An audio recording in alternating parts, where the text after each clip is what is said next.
Hi guys, thanks for joining me again on another episode of building this rally bike for the KTM Rally.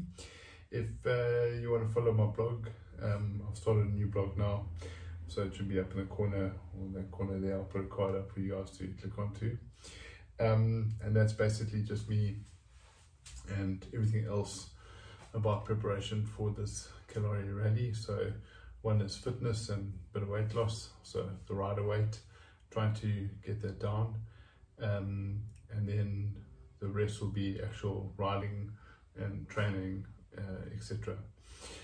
Yeah, so follow me on that blog if you can. Otherwise, we're going to carry on building today.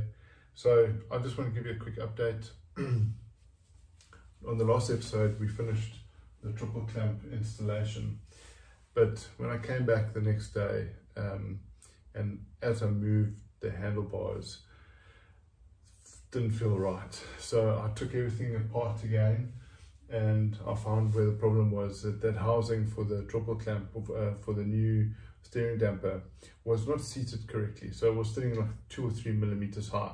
So I just tapped that in and it's perfect, 100%.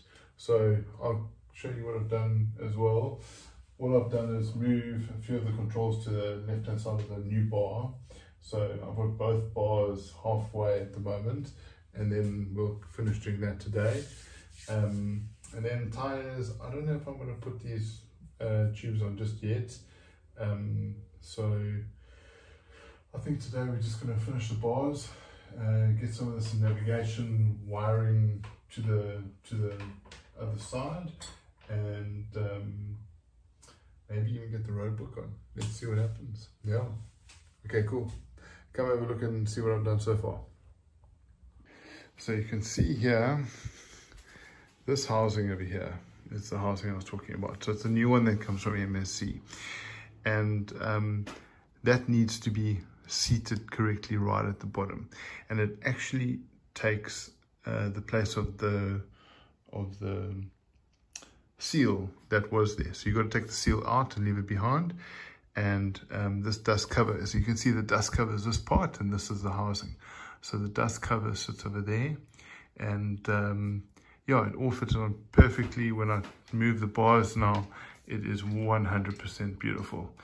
I've worked out that there are 24 clicks or options of this, so I think the 18 to 22 is kind of like where I think I'm gonna try it out to start. Yeah, and then over here on the handlebars, you can see I put the new RNS multifunction over here. That moves in that direction, and then obviously back, and then you got all these, and they're extremely good quality.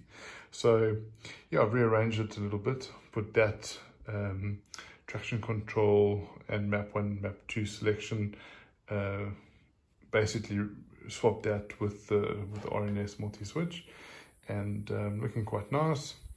Yeah, so the only thing is that the stop engine is a little bit far away from your thumb, like to get there, but yeah, it's a rally bike, so this is the most important thing to have close to your thumb. So that's for now. Obviously that side of the bar is empty, but we'll get cracking with that now. So when I took the handlebars off, I noticed that the plastic part on both ends, just underneath the rubber grip, was sticking out quite a lot. So in that last race that I did, actually it got stuck when I fell the one time. So anyway, I've cut the one off already. So this one is nice and it's correct, but I'm just going to do the other side, the electric grinder.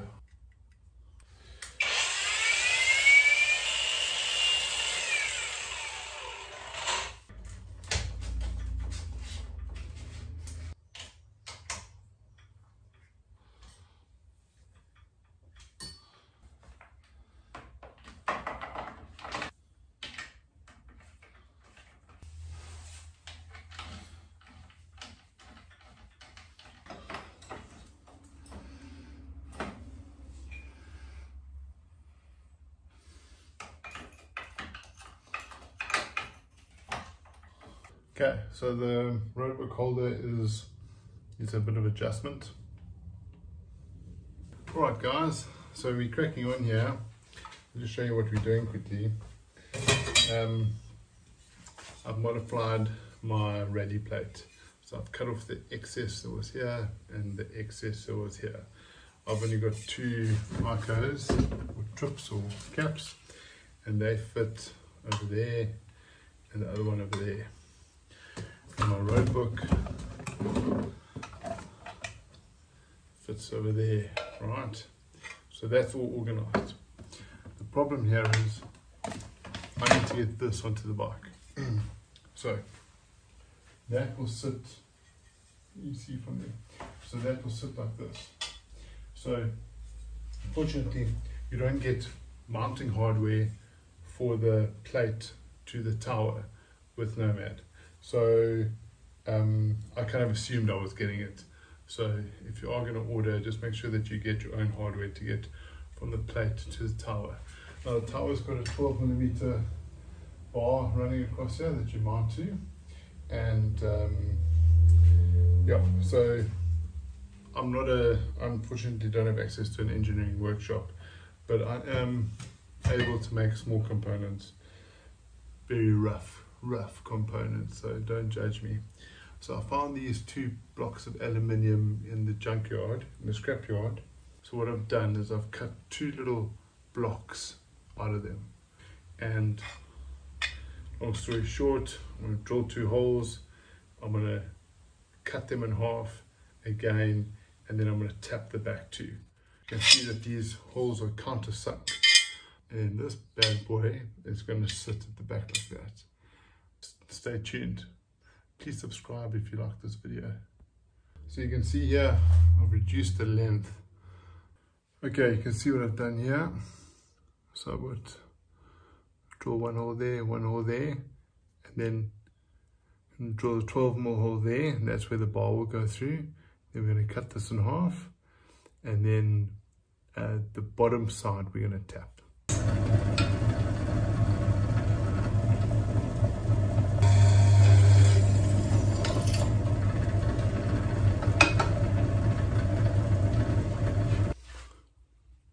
Alright, that's what it looks like. So now we're going to cut it in half and then drill out the one side and then tap the other side.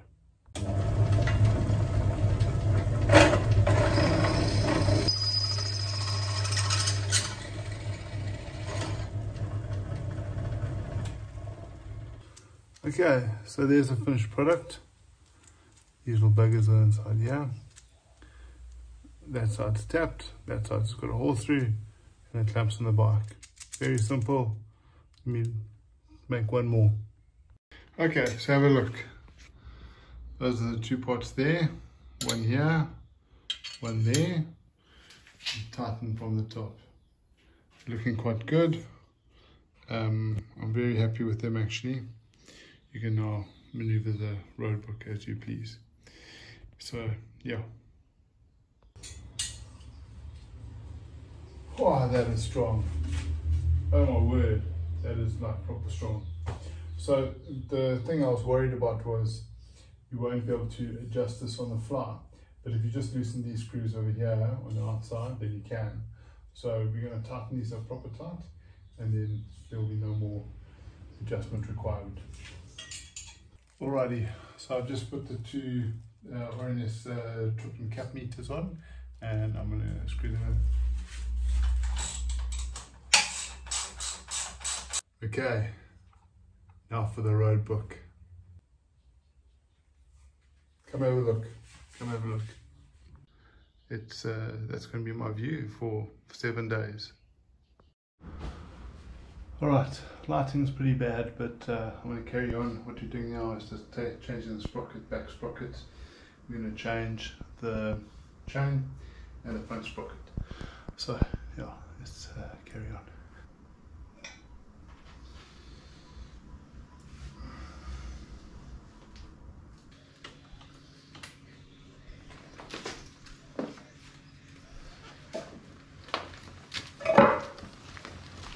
Alright guys, thanks for watching this program. we're going to end off here, but I'm going to give you a little quick rundown about what I've done and what we still got left to do. But yeah, let's keep in touch. So I've taken the triple caps off, mounted the GPS nice and high up here, looking lovely. I moved the Free to Race rally power box. I moved it a little bit higher. That enables me not to make any extensions from the RNS down to the rally box, so that fits perfectly. Other than that, I've Loctited everything, been through the whole tower, Loctited the whole thing. I've cleaned up the cables on the side, so I've completely changed that again, and I've got my multi-switch cables running nice and neatly too. So got the steering damper on here. It's looking absolutely beautiful. It's working well. There's no funny vibrations or anything. And I've put the new bar on, so I'm going to go for a quick ride now, and I'm just going to make sure that the bar's in the correct position and the height, and maybe get the deflectors here to be up or down. I'm not sure yet. So yeah, so these are all small adjustments now that we're going to do, but other than that, happy to crack on, and bike's at least ready to ride now.